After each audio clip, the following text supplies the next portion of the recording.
Assalamualaikum warahmatullahi wabarakatuh.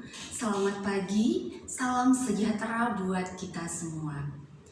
Perkenalkan, saya Nur Hidayah, salah satu dosen tetap di Sekolah Tinggi Teknik Lingkungan Mataram, tepatnya di Prodi S1 Teknik Lingkungan. Pada kesempatan ini, izinkan saya untuk menyampaikan pernyataan diri dosen dalam unjuk kerja Tridharma Perguruan Tinggi, karena ini merupakan salah satu dari sertifikasi dosen. Bidang keilmuan saya yaitu bioteknologi lingkungan, dan di STTL Mataram atau Sekolah Tinggi Teknik Lingkungan Mataram ini saya mengampu beberapa mata kuliah, diantaranya biologi dasar, ekologi lingkungan, kemudian teknik analisis pencemaran lingkungan, laboratorium lingkungan, dan mikrobiologi lingkungan.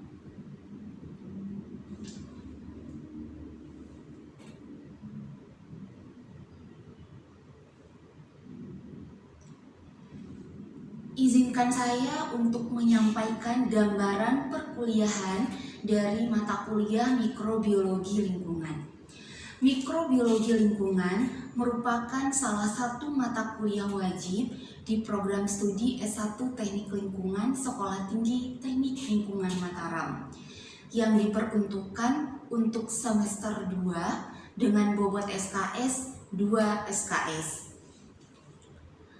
Adapun deskripsi mata kuliah mikrobiologi lingkungan yaitu mempelajari tentang prinsip-prinsip mikrobiologi yang berkaitan dengan masalah lingkungan dan sanitasi, kemudian kesehatan masyarakat, selanjutnya tentang bioproses untuk pengolahan limbah cair dan limbah padat, serta bioremediasi kualitas lingkungan.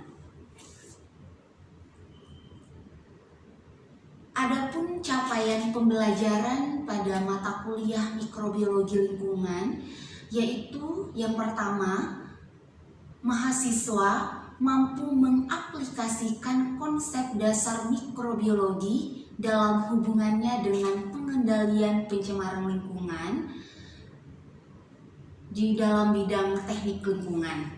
Kemudian yang kedua, mampu menghasilkan konsep pengolahan pencemar lingkungan dengan analisis parameter biologi. Yang ketiga, mampu menentukan kriteria perencanaan parameter biologi untuk diterapkan pada perencanaan bangunan di bidang teknik lingkungan. Kemudian selanjutnya, mampu mengumpulkan dan menganalisis data dan informasi parameter biologi dengan benar. Dan yang terakhir, yaitu mampu mengambil keputusan yang tepat berdasarkan analisis data dan informasi yang telah diperoleh. Jadi itulah beberapa capaian pembelajaran yang diharapkan mahasiswa mampu memahami setelah mempelajari mata kuliah mikrobiologi lingkungan ini. Adapun pokok bahasan dari mata kuliah mikrobiologi lingkungan ini, yang pertama yaitu dasar-dasar mikrobiologi. Di sini meliputi sejarah mikrobiologi, mulai dari sejarah dipertemukan atau ditemukan alat mikroskop sampai ditemukan sel, bakteri, virus, dan sebagainya. Kemudian selanjutnya struktur sel dan fisiologi sel, dan klasifikasi serta penyebaran mikroba. Di pokok bahasan ini membahas tentang penyebaran baik melalui air, melalui udara, maupun sanitasi, yaitu alat makan maupun dalam proses penyajian makanan. Kemudian selanjutnya kebutuhan nutrisi dan pertumbuhan sel. Dalam pokok bahasan ini berkaitan dengan yang dipelajari tentang media-media pertumbuhan mikroorganisme. Dalam hal ini, dalam pengujian mikrobiologi atau parameter biologi pada uji-uji udara maupun uji tanah dan air. Kemudian pokok bahasan yang kedua yaitu penerapan metode dalam mikrobiologi. Dalam hal ini, mahasiswa mempelajari tentang alat-alat mikrobiologi, baik autoklaf, kemudian inkubator, dan prinsip-prinsip penggunaan atau cara penggunaan mikroskop. Selanjutnya yaitu teknik biakan murni dan isolasi bakteri, kemudian pemeliharaan biakan bakteri, dan selanjutnya itu pencirian mikroorganisme baik secara morfologi dan fisiologi. Pokok bahasan yang berikutnya yaitu bioproses dalam pengolahan limbah. Dalam hal ini limbah cair maupun limbah padat. Pokok bahasan ini mahasiswa mempelajari tentang pengolahan limbah cair. Misalnya dalam pengolahan limbah cair, metode atau teknik yang pada umumnya digunakan yaitu metode atau teknik aerob dan anaerob. Dalam pokok bahasan ini mahasiswa mempelajari tentang proses kerja atau pemanfaatan mikroorganisme aerob di dalam bak aerob dan prinsip kerja dari bakteri pada bak anaerob. Kemudian selanjutnya pada pengolahan limbah padat, mahasiswa mempelajari tentang peran mikroorganisme baik fungi dan jamur maupun bakteri dalam proses pengolahan limbah organik. Dalam hal ini adalah proses pengomposan. Dalam proses pengomposan ada beberapa mikroorganisme yang berperan. Misalnya di tahap awal yaitu jamur, kemudian dengan adanya aktivitas jamur selanjutnya akan menyebabkan atau menghadirkan suhu yang meningkat sehingga dalam proses pengomposan atau penguraian bahan organik yang berperan selanjutnya yaitu bakteri atau mikroorganisme mesofilik. Kemudian di tahap selanjutnya dengan adanya aktivitas bakteri mesofilik atau mikroorganisme mesofilik akan menyebabkan terjadinya kenaikan suhu sehingga yang berperan dalam proses pengomposan itu selanjutnya mikroorganisme termofilik. Dalam proses pengomposan secara fisik dapat dilihat yaitu dari pengukuran suhu yang ditandai dengan atau ciri-ciri kompos yang matang yaitu suhunya kembali di bawah 45 derajat Celcius. Dalam hal ini yang berperan dalam proses pengomposan tersebut adalah aktif kembali mikroorganisme mesofilik. Itu adalah pokok bahasan atau materi-materi yang dipelajari pada bioproses dalam pengolahan limbah atau dalam pengolahan limbah. Pokok bahasan berikutnya yaitu bioremediasi lingkungan yang meliputi prinsip dan peranan mikroorganisme dan organisme dalam lingkungan atau dalam pengelolaan lingkungan. Dalam pokok bahasan ini yang dipelajari oleh mahasiswa yaitu pengelolaan atau pengolahan limbah, baik limbah cair maupun limbah padat atau tanah yang tercemar oleh bahan pencemar. Dan pokok bahasannya yaitu dalam remediasi, misalnya pada limbah cair, yaitu pemanfaatan tanaman atau remediasi, di mana remediasi ini sendiri ada dua yang berperan, yaitu ada bakteri, yaitu dalam bioremediasi memanfaatkan bakteri dalam proses pengolahannya, kemudian fitoremediasi memanfaatkan tanaman untuk proses pengolahannya. Salah satu contoh yang dipelajari oleh mahasiswa yaitu pengolahan limbah cair, misalnya dari limbah laundry, limbah industri tahu, kemudian limbah kerupuk kulit dengan memanfaatkan tanaman eceng gondok, tanaman kayu apu yang memiliki kemampuan untuk menyerap pencemar yang ada di dalam limbah tersebut. Kemudian selanjutnya pokok bahasan tentang pengendalian mikroorganisme dengan metode fisik dan kimia.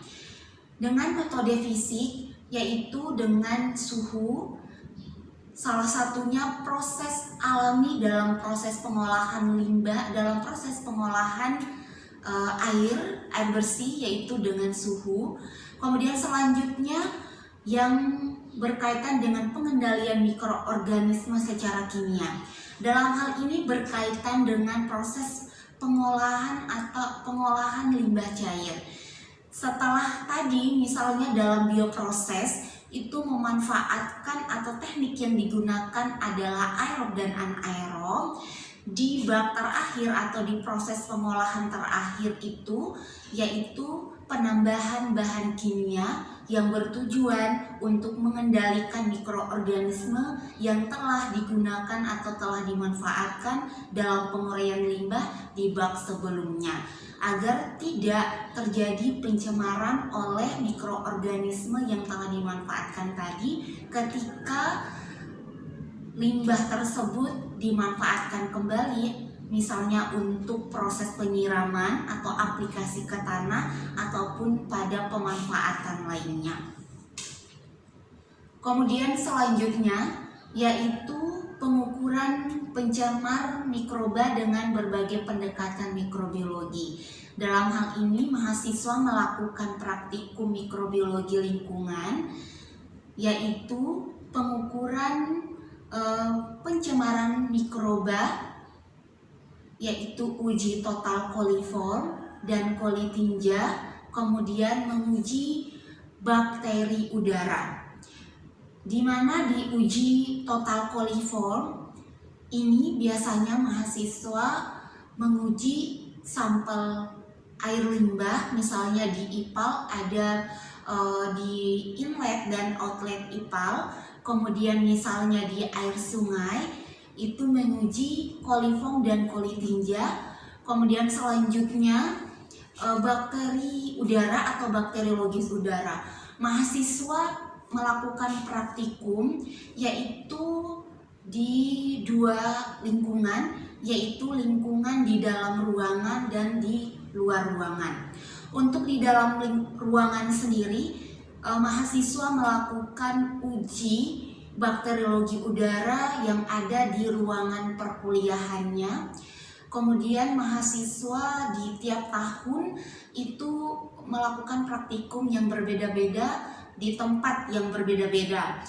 Selain di lingkungan atau di ruangan perkuliahan, mahasiswa juga pernah melakukan praktikum di asrama pondok pesantren yang ada di salah satu pondok pesantren yang ada di Lombok Barat. Kemudian yang berikutnya yaitu mikrobiologi di luar ruangan, di mana mikrobiologi di luar ruangan ini mahasiswa melakukan praktikum yaitu di lingkungan STTL Mataram sendiri, yaitu di lingkungan kampus di gazebo atau tempat parkir.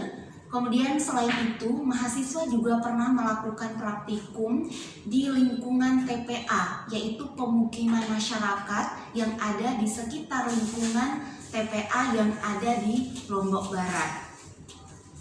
Jadi itulah beberapa pokok bahasan dari mata kuliah mikrobiologi lingkungan.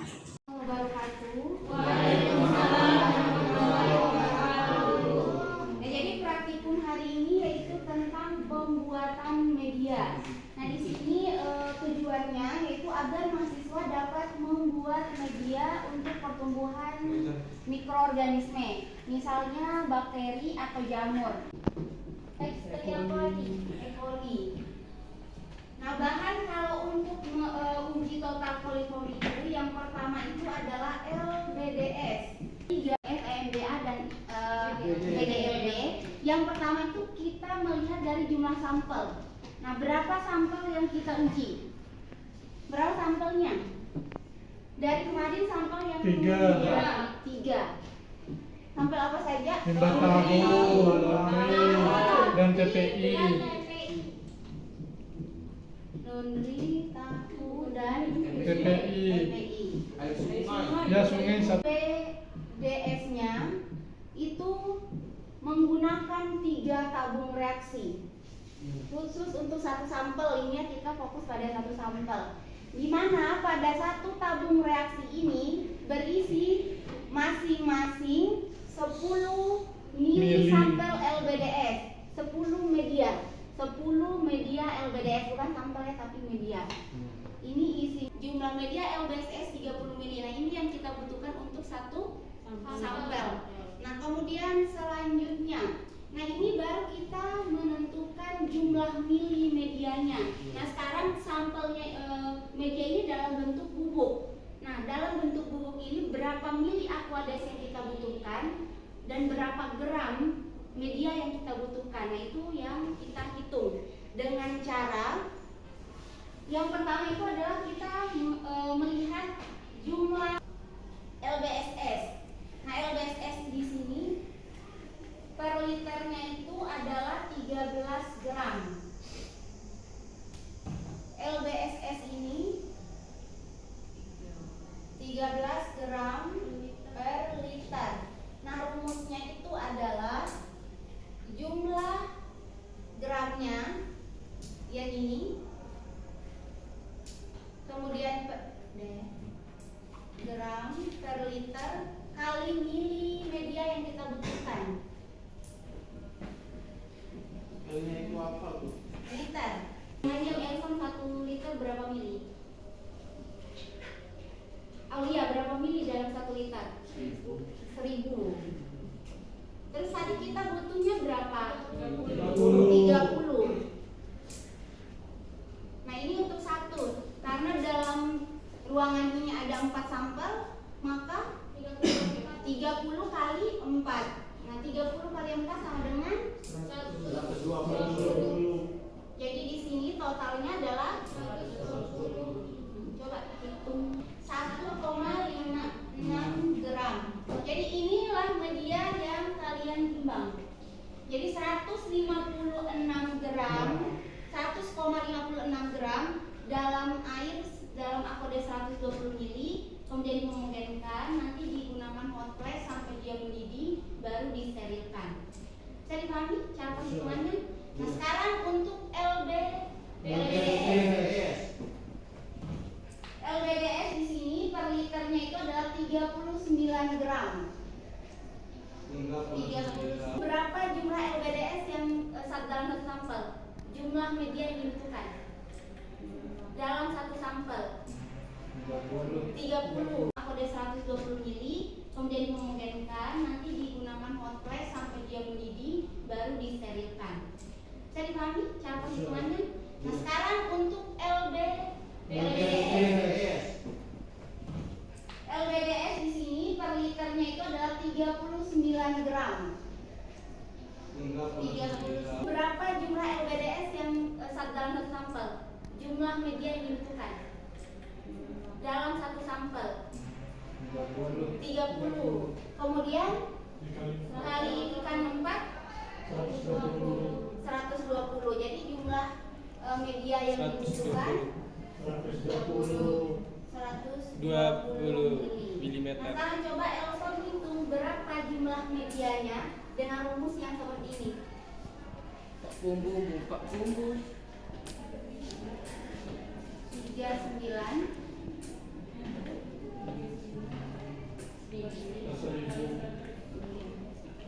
Berapa ini?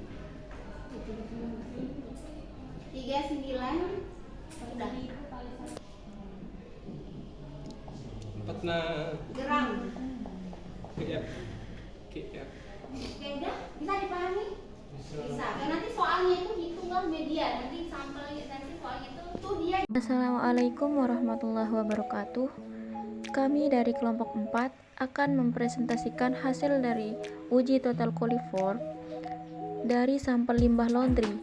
Di sini kami melakukan ujian dengan cara uji penduga, di mana menggunakan media LBDS dan LBSS dengan hasil sebagai ciri-ciri positif, yaitu pertama adanya gelembung udara pada tabung Durham, kedua adanya endapan, yang ketiga adanya kekeruhan, sehingga ditemukan positif yaitu pada media LBDS 10⁻³ terdapat 3 tabung, media LBSS 1 mili atau 10⁻⁴ terdapat 2 tabung, sedangkan media LBSS 0,5 atau 10⁻⁵ terdapat 3 tabung. Selanjutnya, kami akan melakukan uji penegasan dengan media BGLB. Hasilnya yaitu pada media LBSS terdapat 2+ dan pada semua media terdapat semua plus baik dari LBSS dan LBDS. Sehingga hasil yang kita dapatkan yaitu total coliformnya 23 sama dengan 11,00. Nilai MPN akan dikalikan dengan 1 per pengenceran di tengah. Jadi hasil total coliform dari limbah laundry yaitu 290 MPN per mili. Berikan aplaus untuk kelompok 4. Baik, demikianlah deskripsi mata kuliah mikrobiologi lingkungan yang saya ampu di Prodi S1 Teknik Lingkungan, Sekolah Tinggi Teknik Lingkungan Mataram. Terima kasih banyak telah menonton video ini. Wassalamualaikum warahmatullahi wabarakatuh.